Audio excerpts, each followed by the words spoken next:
Welcome back to my channel, everybody. If you're new here, please pay attention and decide if you would like to click that subscribe button to hear what I have to say about all things real estate. We're halfway through June of 2024, which means we're almost halfway through the year, which brings us that much closer to the presidential election. So people are wondering, does the real estate market behave differently during a presidential election year? That answer is somewhat yes, somewhat no. Let's look at historical data. Historically, election years bring a sense of uncertainty, which can impact the housing market. People tend to hold off on big decisions, including buying or selling homes, until after the election. So during election years, it's common to see a slight dip in market activity, while buyers may be waiting to see how election results could influence economic policies, and sellers might hold off listing their homes until the market stabilizes post-election.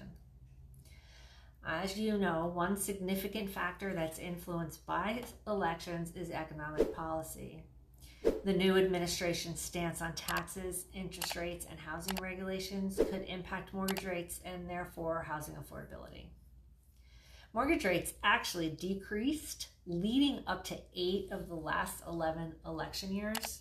I don't think that's necessarily going to happen by any magnitude this year. Elections also affect consumer confidence. When people are uncertain about the future, they're less likely to make significant financial commitments. This uncertainty can slow down the housing market, but it's temporary. Post-election confidence usually rebounds as policies become more clear.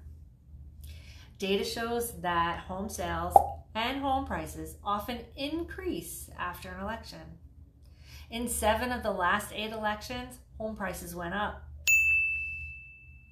And in 9 of the last 11 elections, home sales went up. This could be due to renewed consumer confidence and clarity on future projects.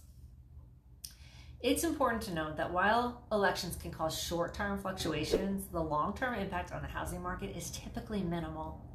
The fundamentals of supply and demand, interest rates, and economic health play a more crucial role in the market's overall direction. So what does this mean for you? If you're a buyer, my advice is don't let election uncertainty deter you.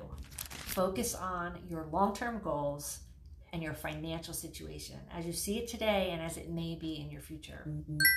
For sellers, you might want to consider holding off on the timing of your listing, but I really don't recommend that. And you definitely don't want to wait indefinitely. The right time to sell is when it aligns with your personal circumstances. So that's a wrap on today's discussion about the elections and the housing market.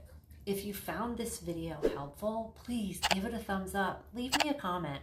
Subscribe to my channel for more real estate insights. Feel free to leave any questions or comments below. Click the little bell if you want to be notified every time I post a new video. I'd love to hear from you. Thanks so much for watching.